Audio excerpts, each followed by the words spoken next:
since the Heat are such a mess right now, I might take a little bit of a step back from them and do just stuff about other things going on in the NBA, the ups and downs and the drama. Like I'm just kind of over it, and I think I kind of need like a little bit of a break sometimes. I want to see me get my joy back. The next day. Joy to the world, our joy is back. The Heat beat the Magic in double overtime. Joy to the world, our joy is back. And Jimmy Butler is suspended again. And I don't really care because we have Khalil Ware. He's the rookie of the year. He's the rookie of the year. And Heat fans, we finally got the lineup that we wanted. Khalil Ware and Bam and Jovic and Tyler and Duncan Robinson too. Woo! We're going to be championship. Cue up those Godfather 3 memes because I am so back. Right when I thought I was out, they pull me back in, and I am so in. I'm high on hopium. We're going to be championship. We're going to be championship. And Heat fans, we were yelling from the mountaintops at Spo that we want more Ware and Bam minutes, and we got it. And then many more of us were yelling from the mountaintops again. We want Ware, Bam, Jovic, Tyler, Duncan. Bam, Ware, Jovic, Tyler, Duncan. I would love to see those 5 on the court. And we got it. So whoever was yelling that along with me, let's give ourselves a collective pat upon the back. Dare I say, we saw some identity last night. We saw actual Heat culture. We saw grit. We saw toughness. And it was by far, in my opinion, the best win of the season. Yeah, the Cavs game was a great win, but you know what? We're not that team anymore. Jimmy played in that game. He was fine. He's gone. Even the great Drew Smith played in that game. Unfortunately, he's gone. We're a different team now. We're a different lineup. The Rockets game, that was a great win. But even in that game, Khalil only played 14 minutes. He had 7 and 7. Even since then, we're a different team. And it couldn't have come at a better time. I'm not going to dwell upon the Jimmy stuff. I'll spend 30 seconds on Jimmy. Okay, here you go. Jimmy was at practice. He was at a shoot-around. He finds out Haywood's starting in his place. He throws a temper tantrum and leaves. What I don't understand is like, dude, do you care or do you not care? Because when you're on the court, it doesn't seem like you care all that much. When you're on the sidelines, it doesn't seem like you care that much. Now all of a sudden, the Heat are like, okay, well, you don't care, so we're not going to start you. And now all of a sudden you care. Like you're, which one is it, bro? Like this dude is so delusional. But that's it. That's all I'm talking about. That's all I'm talking about. He's gone. I don't think he's ever going to play again for the Heat. He's gone. Whatever. Bigger and better things. Anyway, what is it with this Magic team where it's just always something crazy happens? All 4 games. The first game, we got blown out. The second game, we played the worst fourth quarter in human history, and that was just torture.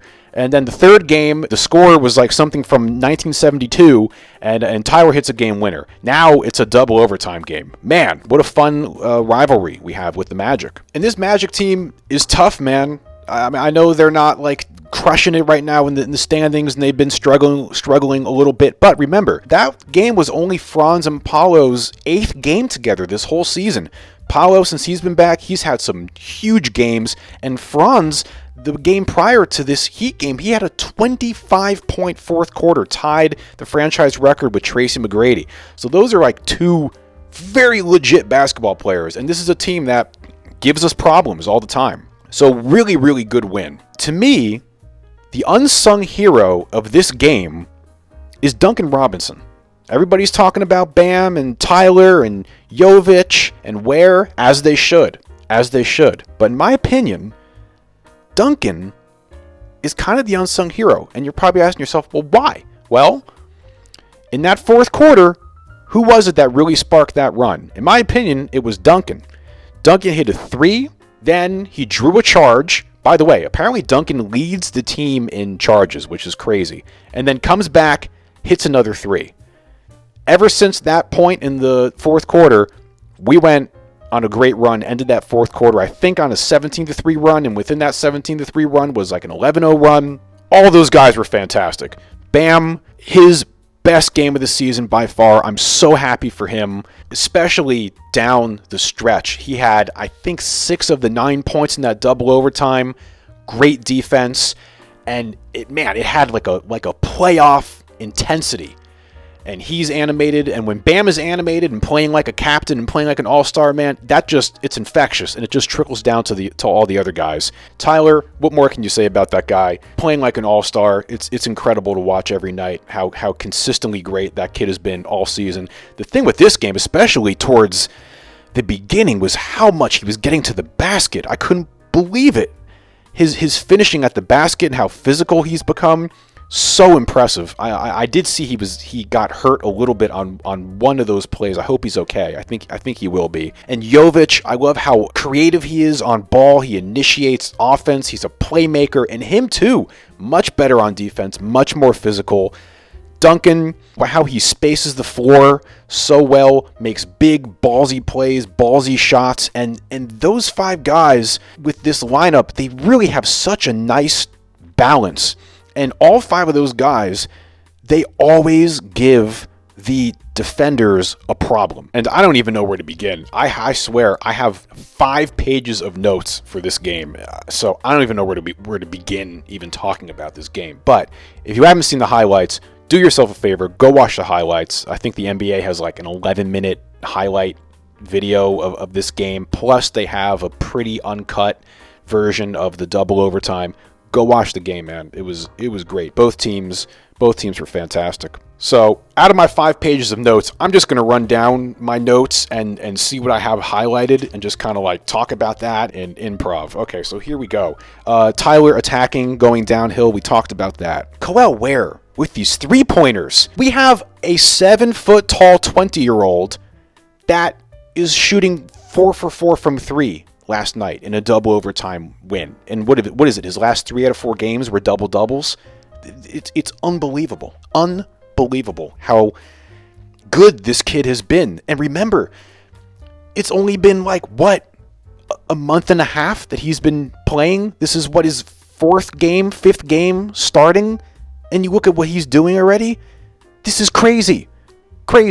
And the toughness and the grit that this team showed tonight with all of the context of everything going on. You have all of the Jimmy drama that's been going on for a month and a half. And then you have him come into practice, and then he finds out he's not starting, and he walks out, and there's more drama and more chaos. You're going up against the Magic. We already know all the drama with every Magic game this season. You're tied at 79 in the 3rd quarter, right? They go on a 14-0 run. 14-0 run. So you're down 14 in the beginning of the 4th quarter. And then that unit just comes to life, and they end that quarter, I think, something on like a 17-3 run. And then you go down 6 in overtime. Come back from that. 2nd overtime. You end up winning, I don't know what it was, 9-3 or something in that last overtime. Bam. Coming up huge. The most impressive thing about that double overtime to me was the defense. There were 3 or 4 possessions that the Magic had towards the end of that 2nd overtime where our defense was just so on point and just really, really drove it home for that win. And that's tough, man. All those guys out there, 3 double-doubles. I think it was Tyler Ware and Bam had double-doubles. They all played, 43, 44, 47 minutes. And how they sealed that game towards the end was on defense. That is badass. That right there is tough, gritty Heat culture that we all love. And it was so nice to see an engaged crowd too. I'm like, oh man, this is like everybody's on their feet and the crowd's roaring. And it's not awkward and weird with Jimmy out there. And because like the last few games at home, it's just been like, the crowd is like weird and quiet. And this is just so refreshing. And look, once again, I'm not getting my hopes up for that we're going to make some big championship run or anything like that. But like we see potential. There is a light at the end of the tunnel. And whatever happens with this Cavs game, who knows? But I just want to see these guys continue to grow, especially that unit that closed the game. I'm not saying they're going to start. They might not. That might not be the starting lineup because of you have to balance things out with rotations and all that. But to close with those guys, man, I just want to see those guys continue to play together and to find their chemistry and to make that become a well-oiled machine. It's a new identity. They're big and they're long and they're athletic, and it's so fun to watch too. You saw all those guys just take like big ballsy shots. Tyler hit that crazy 3 to bring us down to 5. A Ware lob from Duncan. Jovic hit that really ballsy deep 3. I think I saw that the Magic didn't score in like 4 minutes in the end of that fourth quarter. And then, of course, probably the best play of the game was Ware catching that lob from Jovic. And he just pounds it on Jonathan Isaac. He bumps Jonathan Isaac. He bumps Franz Wagner.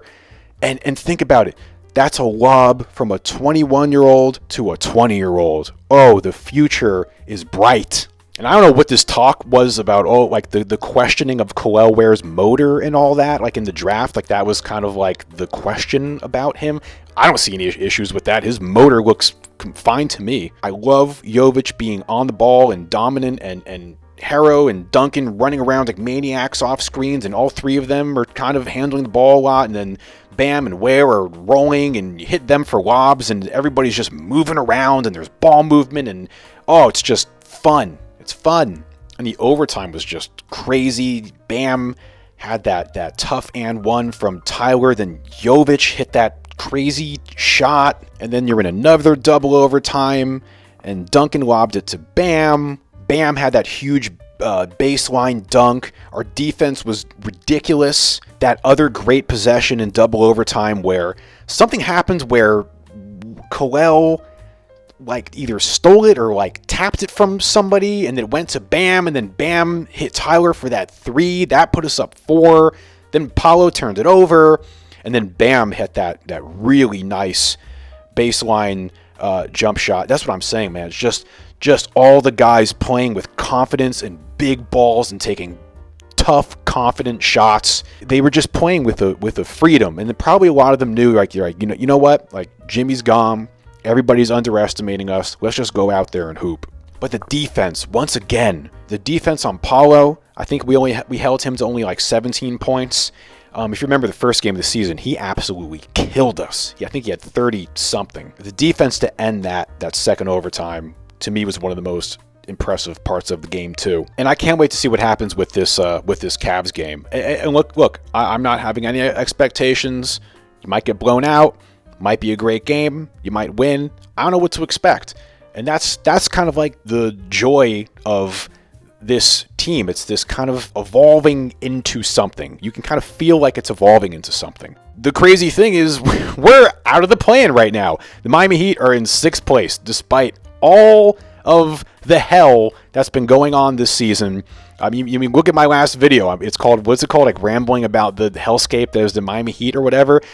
And despite things feeling awful, we are in 6th place. And we're, I think, 3.5 games behind the Bucks in 4th place. I mean, it's crazy. Shout out to Spo too. I know a lot of people have been kind of like not that happy with him this season, but shout out to him for going with this lineup and sticking with that lineup. The key now is, okay, you found something that works with those 5 guys. Now you have to bottle it up and sustain it and play like that consistently.